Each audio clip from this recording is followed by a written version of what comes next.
Welcome back to the deep dive. Today we've got something fascinating and maybe a little unnerving to look at. Yeah, this one's a bit different. We're diving into a source called Technology's Social and Communicative Impact.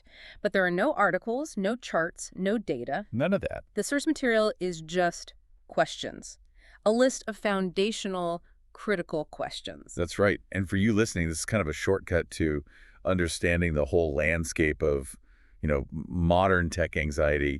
We're treating these questions, the way they're ordered, how they're phrased, as a kind of map. A diagnostic map. I like that. Exactly. The questions themselves show you the core tensions that we're all grappling with right now. So our mission today isn't to answer them. I mean, frankly, your answers are going to be completely different from anyone else's. Of course. The goal is to unpack why these specific questions are the ones that are defining the conversation. They really structure our deep dive around three ideas. How we judge our own social consumption, how we define what's a necessary personal utility, and then the big one, the risks involved in interpersonal change. And the brilliance of this source is that structure.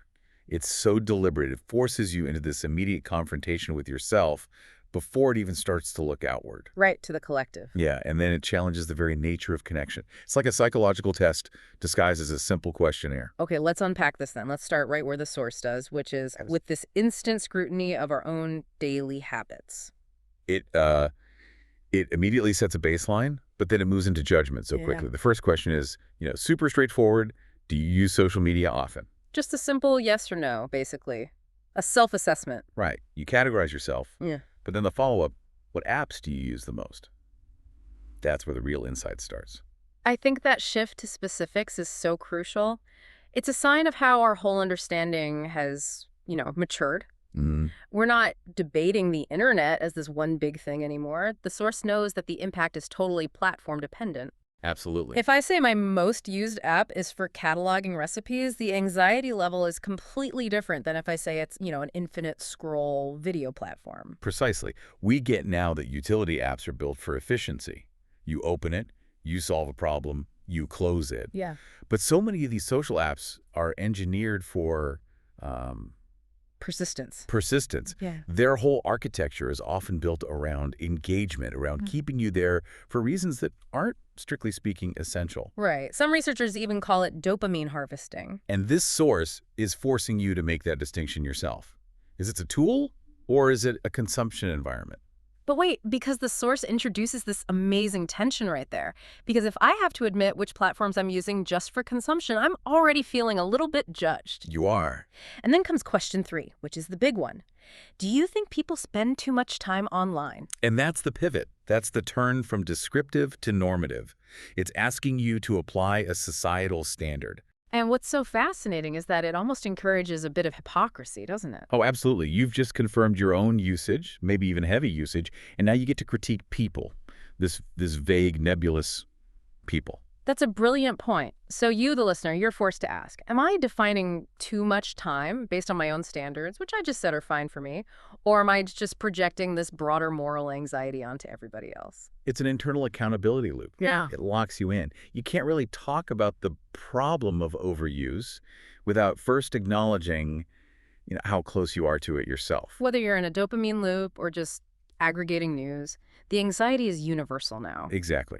Even if the mechanism is totally different. Okay, so part 1 establishes the anxiety, the self-judgment, but now we shift gears completely. We move from that idea of excess, of vice, to the practical, accepted necessity of technology. Yeah, the source gives you a moment of, let's call it absolution, with the prompt in part 2. Which is, describe a useful piece of technology you can't live without. It's a really interesting palate cleanser, like you said. It is. After we've been asked to critique ourselves, now we're asked to justify technology's place in our lives. But what does the source really mean by can't live without? It's not just a preference. No, it implies essential dependence. And this is where you have to start breaking down the idea of utility. The source forces you to separate convenience from critical function. Right. We might prefer to use a streaming service, but we need our GPS. Or maybe, for a growing number of people, a remote health monitor that tracks blood sugar. That's a critical point about modern life, isn't it? The tech we now see as indispensable is often the stuff that's become part of our critical infrastructure. Think about digital banking for your entire financial life, or or being able to securely verify your identity for your job. Yes, and if your indispensable technology is tied to your safety or your finances, that anxiety from part one, that too much time online feeling, it's still there, but the trade-off becomes unavoidable. You can't just opt out. You can't. The source is basically asking us to do a cost-benefit analysis. The cost is social, but the benefit is operational. Give me an example. Okay, so think of someone in the gig economy. Their smartphone is their entire business. It's their income, their schedule, their navigation. It all runs through that one device. So they might feel the pull of social media on that same phone. Of course.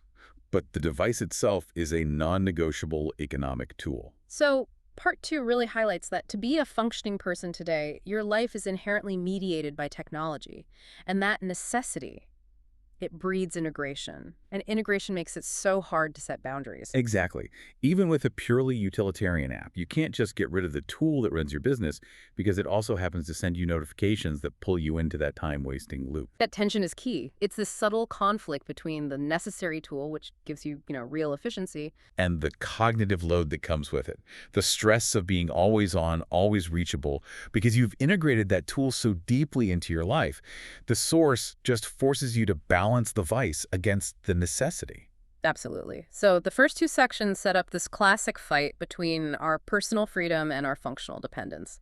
Now we get to the third section, which stops focusing on you and your apps. And zooms way out. Way out to the fundamental consequences for all of us, for society. And this section asks the two biggest, most philosophical questions in the whole source. It's about the core social contract. Let's start with the first one. How has technology changed the way people communicate?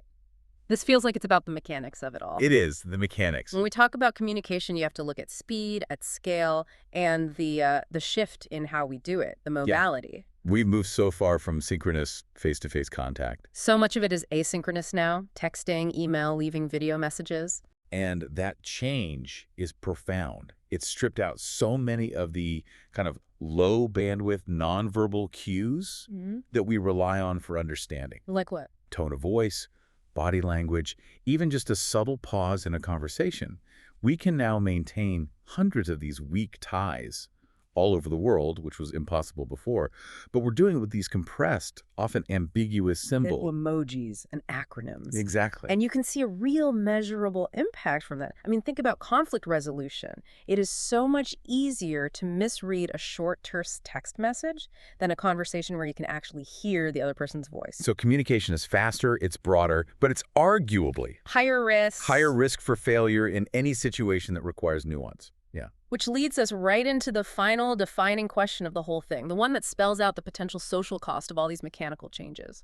Do you think technology makes people more isolated? And this is the great paradox. We have this incredible expanded capacity for connection, yet the source immediately points to the risk of isolation.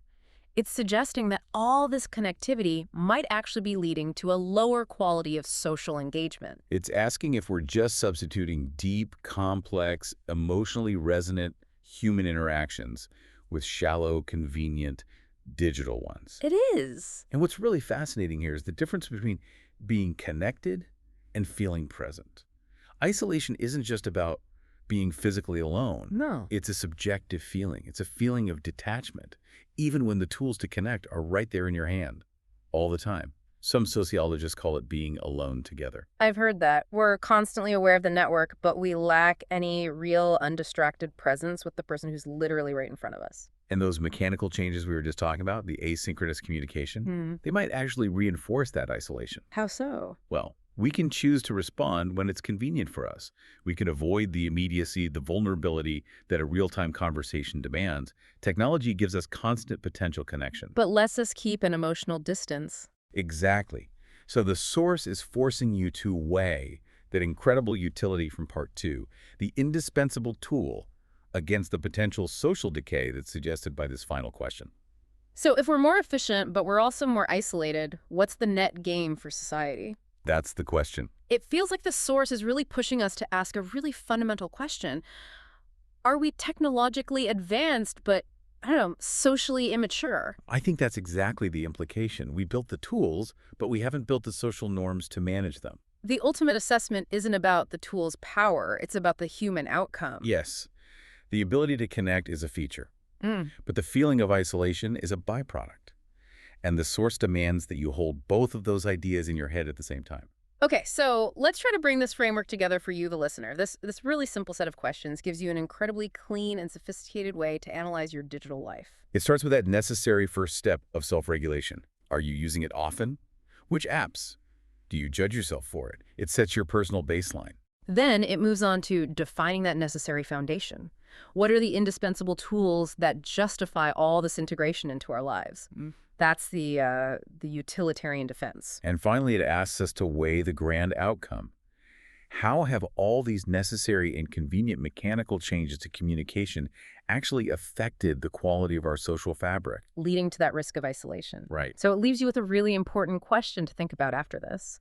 If our indispensable technologies are fundamentally redefining how we communicate, making our lives more efficient, more globally connected, is this tension, this anxiety about too much time online, is that just the unavoidable social price we pay? Yeah. Or does that persistent feeling of anxiety and isolation mean we're using 21st century tools with, 20th century social expectations? The struggle might not be with the tech itself. It might be with our pace of social adaptation. We have to learn how to be present in an age that constantly rewards being perpetually available. We hope this deep dive into the questions themselves has given you a helpful, structured framework for thinking about technology's true impact. What stands out to you? We'll catch you next time for another deep dive.